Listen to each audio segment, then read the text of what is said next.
Le périmètre du SMOA, syndicat mixte Oise-Aronde, se situe sur le bassin hydrographique Seine-Normandie. Il s'étend sur le département de l'Oise et de la plaine crayeuse-picarde, une surface de 788 km² et 92 communes. Le territoire de la Ronde et des marais de Sacy connaît des déséquilibres quantitatifs résultant de l'alimentation en eau potable et de l'usage agricole.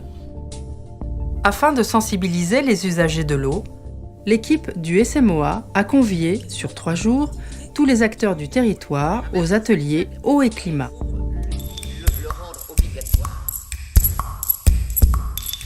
Les projections du changement climatique sur le bassin Seine-Normandie laissent envisager de nombreux impacts sur le cycle hydrologique et la biodiversité. Il est urgent d'agir. L'Agence de l'eau a souhaité accompagner le SMOA dans cette démarche d'atelier eau et climat qui vise à mettre les acteurs autour de la table pour se concerter, trouver ensemble des solutions et innover pour les années à venir. Et l'objectif, compte tenu du territoire et de ses enjeux, c'était qu'on ait une prise de conscience des différents usagers de l'eau sur le territoire par le biais d'une meilleure connaissance des phénomènes, des mécanismes et des solutions possibles. Donc on a travaillé sur la thématique de la gestion quantitative de la ressource en eau. Ces ateliers ont été essentiellement prévus dans le cadre justement des évolutions de la climatologie, dans le cadre aussi des contacts que nous souhaitons conserver et voire apaiser avec la profession agricole, parce qu'il y a des nouveaux élus qui sont venus et qui ont découvert l'intérêt de suivre les activités du SMOA.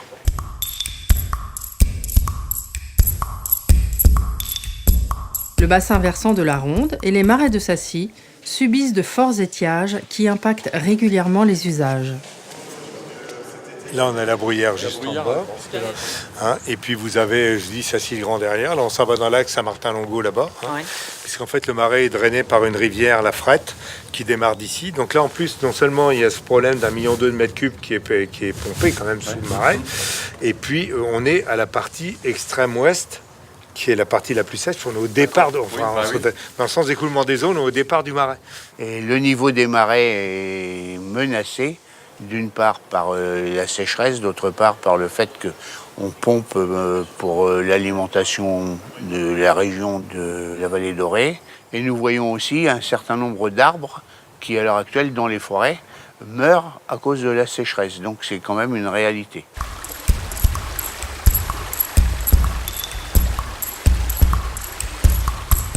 La craie est à la fois poreuse et fissurée, donc perméable. Lorsqu'il pleut, l'eau est retenue par les végétaux, s'évapore, ruisselle et s'infiltre dans le sol. En profondeur, la roche devient imperméable et forme la nappe d'eau souterraine. On parle de zone saturée en eau.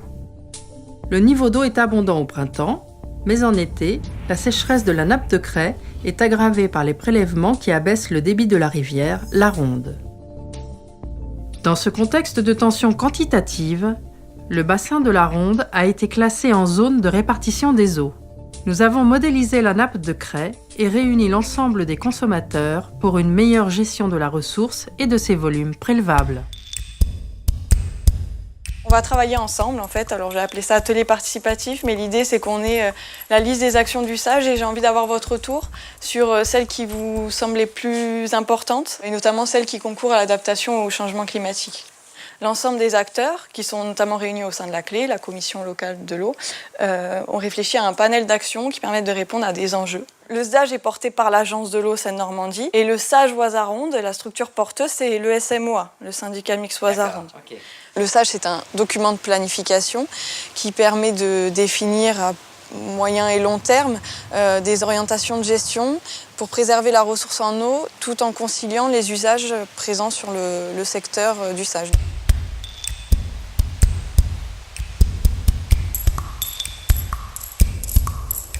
La rivière, on la vit, alors donc les niveaux, on les connaît. Trop, pas assez, beaucoup. Ouais. Tout ça, ça veut rien dire. Une échelle, ça dit quelque chose. Oui, c'est exactement. Ça, voilà, c'est ça.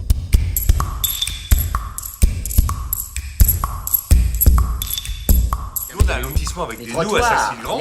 Il n'est jamais sorti du lotissement une goutte d'eau aujourd'hui, je suis sûr. comme tu le dis, c'est ça qu'il faut travailler, c'est l'infiltration pour ne pas que l'eau elle coule n'importe où, n'importe comment, mais qu'on travaille à ce qu'elle descende et ce qu'elle redescende à la nappe. Tout à fait.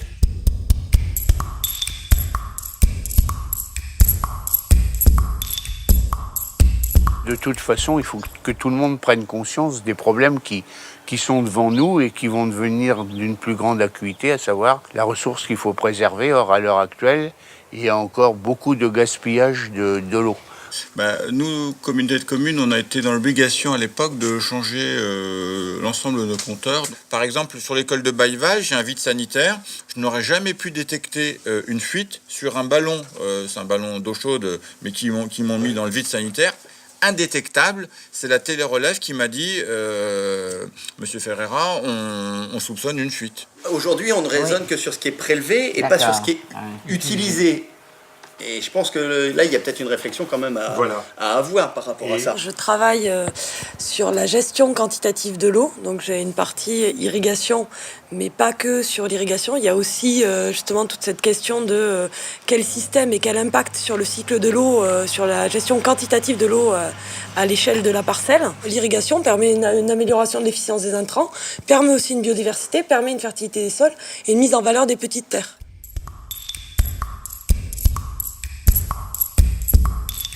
J'ai un stock d'eau au jour J. Aujourd'hui, il a plu où j'ai irrigué. Donc ça, c'est mes entrées dans mon stock d'eau. Donc je fais une addition. Par contre, j'ai de l'évaporation et j'ai la transpiration des plantes. Donc c'est de la consommation. En plus, j'ai potentiellement du drainage ou du ruissellement. Et donc à partir de là, je fais mes additions et mes soustractions et je me retrouve avec le stock d'eau au jour J+1. Et donc ça, c'est ce qu'on appelle un bilan hydrique. Moi, je m'amuse toujours à faire une parcelle non irriguée.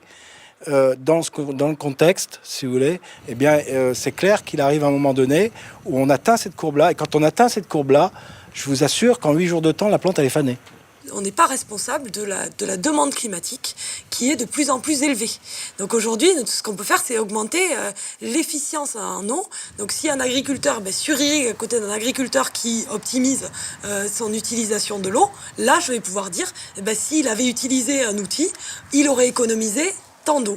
Les solutions que nous, on peut apporter au niveau du SMOA, c'est de travailler ensemble sur un projet collectif, d'aller chercher des subventions à l'échelle de la région ou de l'Europe, pourquoi pas. Et c'est aussi pour ça qu'on a voulu faire les ateliers eau et climat, c'est de voir ce qui se passe ailleurs, sans forcément, comme l'a dit Camille, de se dire c'est bien, on va l'adapter chez nous. C'est plus de trouver des solutions, de voir les choses qui ont marché et des choses qui n'ont pas marché, de ne pas rester dans une situation de conflit et d'aller voir surtout plus loin que le bassin de la Ronde.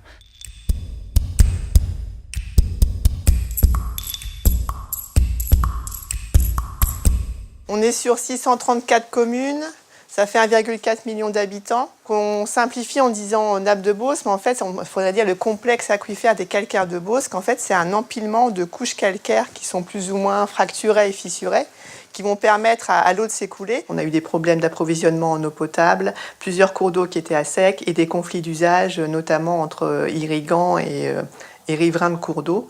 On ne peut pas en fait tout pomper parce que c'est un peu comme ici, c'est que les cours d'eau sont alimentés principalement donc, par la nappe. Donc quand la nappe descend trop, les cours d'eau forcément ils sont plus alimentés. C'est pour ça qu'on a des ASEC.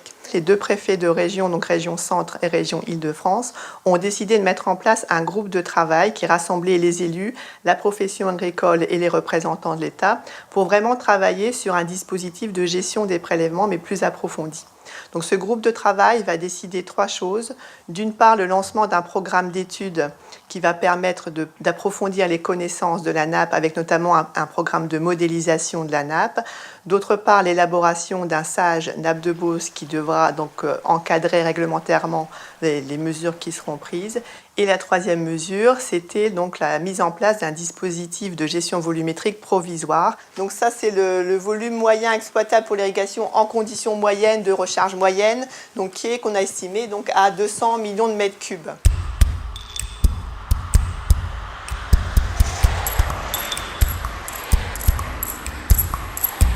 Ma question, c'est est-il possible d'avoir une entente entre irrigants pour le partage de l'irrigation possible pour respecter les quotas sur le secteur de la ZRE? La première démarche que doit faire l'organisme unique, une fois qu'il a été désigné par le préfet, c'est connaître les besoins de tous les irrigants du périmètre. Donc les objectifs, c'est bien de déterminer la ressource disponible, prélèvement ait besoin de tous les usagers de l'eau. Pour nous, il est primordial qu'un jeune qui s'installe, il puisse développer son entreprise. Il n'y a pas de raison. Donc après, c'est un partage. Comment on partage le gâteau, quoi. Enfin...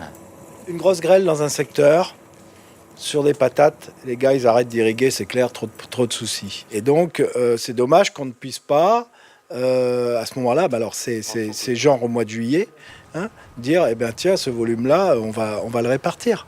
On est bloqué par des dates. L'irrigant fait une demande, organisme unique et DDT, et si la nappe le permet, il obtiendra 15% de volume en plus pour ne pas être pénalisé parce qu'il a dépassé son quota. Si on ne sait pas du tout en cours d'année où on en est de la consommation sur la nappe, on ne peut pas faire des systèmes comme ça.